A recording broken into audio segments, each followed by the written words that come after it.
karena ada keterbatasan itu ya, mulai dari physical capacity, mental capacity juga, itu kapasitas mental, kapasitas fisik itu berkurang. Jadi makin ada seleksi seleksi alam. Gitu. Untuk kita nih Mbak, apa juga mungkin karena kita ini kan hitungannya kita kan merantau ya, apa sih bahasanya? Emigrasi apa imigrasi? Benar yang mana? Emigrasi. Karena kita kan ini merantau dan merantaunya lumayan jauh ya. Lumayan jauh di sini di Praha. Itu juga kayaknya salah satu juga yang mempengaruhi kita dalam membatasi pertemanan deh kayaknya. Karena kan misalkan kalau mungkin kita di Indonesia kita punya waktu lebih banyak bisa berpapasan sama teman kita, apalagi kalau masih tinggal satu kota yang sama ya. Sekarang kan kita tinggal jauh ini gitu loh, ya paling hanya bisa lewat media sosial atau pokoknya nggak yang secara fisik kayak tadi yang Mbak bilang kan. Jadinya itu juga mempengaruhi kita.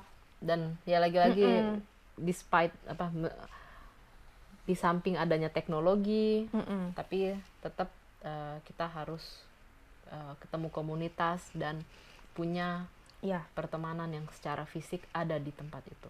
Itu juga yang Dr. John Deloney bilang, kalau kamu pindah lokasi, coba cari tempat di mana kamu bisa punya komunitas. Bukannya berarti kita harus expect kita jadi seperti waktu kita masih anak-anak gitu. Kalau waktu masih anak-anak kita bisa datang ke playground, ke taman bermain. Terus langsung aja sama anak-anak yang mungkin kita belum kenal ya, baru ketemu di situ ya. Langsung kayak sok-sok temenan. Halo nih temen nih gitu. Iya, kalau sekarang kita ya gitulah, memang makin dewasa lagi-lagi ada prioritas komitmen seperti Mbak. Kalau pelayanan itu komitmen yang sangat sangat baik gitu ya. Dan harus diseriusin. Yang dalam kasus aku ngerasa kok kayaknya waktuku tidak dihargai. Jadinya ketemu sama orang-orang yang aku jadi sukanya bertemannya sama orang-orang yang kalau janjian ketemuan jam berapa itu ya tepat waktu di situ gitu. Itulah jadinya ya semakin dewasa pertemanan itu bukan cuma buat have fun, tapi ya karena makin banyak tantangan hidup, masalah yang dihadapi.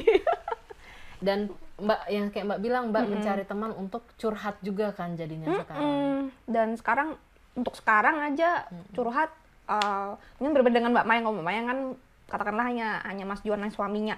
Aku juga suamiku tapi pun untuk kayak orang di luar suami, aku juga mungkin dibilang selektif dari luar ya, tapi memang yang aku cari bukan hanya frekuensi, tapi memang yang kalau aku biasanya mau curhat terutama curhat yang deep gitu, sebelum aku curhat aku selalu minta petunjuk, kayak berdoa lah, kayak Tuhan ini orang yang tepat nggak ya gitu, yang memang Tuhan kasih aku buat bisa sharing gitu, selain katakanlah suamiku lah sebagai keluarga terdekatku di sini gitu. Jadi jadi aku begitu Mbak, karena aku percaya kadang orang yang memang ditentukan aku untuk bisa sharing itu yang udah Tuhan kasih sih. Karena kadang-kadang seleksi alam itu beneran terjadi. Maksudnya ya kan Mbak, kayak tadi Mbak, kalau Mbak tadi terkait tadi waktu Mbak berusaha nih meluangkan waktu, tapi Mbak malah kayak dibiarin begitu aja, jadi Mbak merasa membuang-buang waktu. Itu menurut aku salah satu cara seleksinya, secara nggak langsung ya, kayak gitu loh.